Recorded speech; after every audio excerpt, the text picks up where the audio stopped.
सरस्वती शिक्षा समिति पाली, कक्षा अष्टमी, विषय सामाजिक विज्ञान और पुस्तक है अपनी सामाजिक एवं राजनीतिक जीवन और अध्याय आज अपना न्यायपालिका प्रारंभ हो रहा है। प्रिय भैया बहनों, गत अध्याय में अपन ने कानूनों की समझ के तहत कानून निर्माण की प्रक्रिया के बारे में अध्ययन किया था।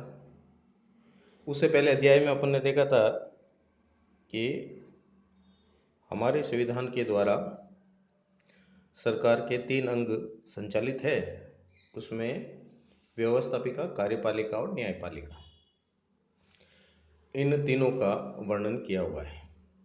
तो न्यायपालिका क्या है और इसका कार्य क्या है, इसके बारे में अपन इस अध्याय में अध्ययन करेंगे। न्यायपालिका का मुख्य कार्य है संसद के द्वारा जो कानून बनाए जाते हैं उन कानूनों को लागू करना और उन कानूनों का जो उल्लंघन करते हैं उस पर सजा का प्रावधान है, सजा देना। और न्यायपालिका का ये भी कार्य है कि जो संसद कार्य कानून बनाती है वो कानून अगर सही नहीं है तो उसको रद्द भी करना या उसकी समीक्षा करना। हम रोज समाचार पत्र में, टीवी पे देखते हैं कि अमुक अधिकारी रिश्वत लेते हुए पकड़ा गया, उसको जेल भेजा गया। अमुक स्थान पर चोरी हुई, अपराधी को जेल भेजा। किसी ने किसी की हत्या कर दी, उसको इतने वर्ष की सजा हुई। ऐसे समाचार हम रोज सुनते आए हैं और ये सजा देने का कार्य अदालतें करती है। अदालत यानी न्यायालय। हमारे देश में संविधान के द्वारा संचालित शासन है। सभी कार्य हमारे कानून सम्मत होते हैं। प्रत्येक कार्य को किसी न किसी कानून के तहत किया जाता है। सभी व्यक्तियों पर समान रूप से हमारे देश में कानून लागू होते हैं, चाहे वो देश का राष्ट्रपति हो, चाहे एक आम साधारण व्यक्ति हो। सबके लिए हमारे देश में एक समान कानून व्यवस्था है और हमारी न्यायपालिका स्वतंत्र भी है।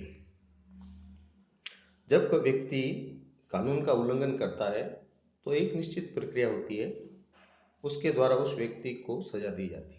ये नहीं सीधे किसी ने कह दिया कि इसने कानून का उल्लंघन किया और उसको सजा हो गई, ऐसा नहीं है।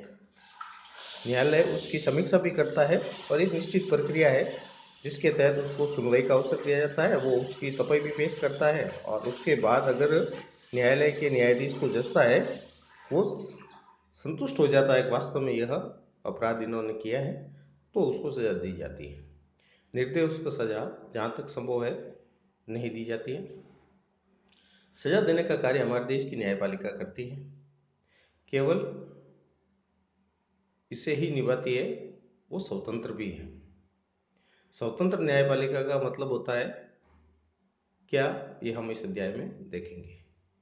न्यायपालिका की क्या भूमिका है, तो न्यायपालिका की भूमिका और अदालतें बहुत सारे मुद्दों पर जो फैसले सुनाती है उनके बारे में।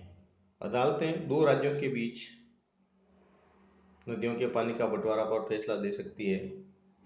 राज्यों की सीमाओं का विवाद है, राज्यों में सामान आदान प्रदान का है, या किसी अपराध के लिए किसी व्यक्ति को सजा, यह कार्य अदालतें करती है। न्यायपालिका के कामों को मोटे तौर पर हम निम्नलिखित भागों में बांट सकते हैं। एक तो है विवादों का निपटारा, जिसमें न्यायिक व्यवस्था, नागरिक व सरकार, 2 राज्य, केंद्र और राज्यों के बीच पैदा होने वाले विवादों का हल न्यायालय करता है। जैसे न्यायिक व्यवस्था, अपने यहाँ तहसील स्तर से लेकर पूरे देश के अखिल भारतीय स्तर तक की न्यायिक व्यवस्था का संचालन न्यायपालिका करती है। प्रत्येक नागरिक के मौलिक अधिकारों की रक्षा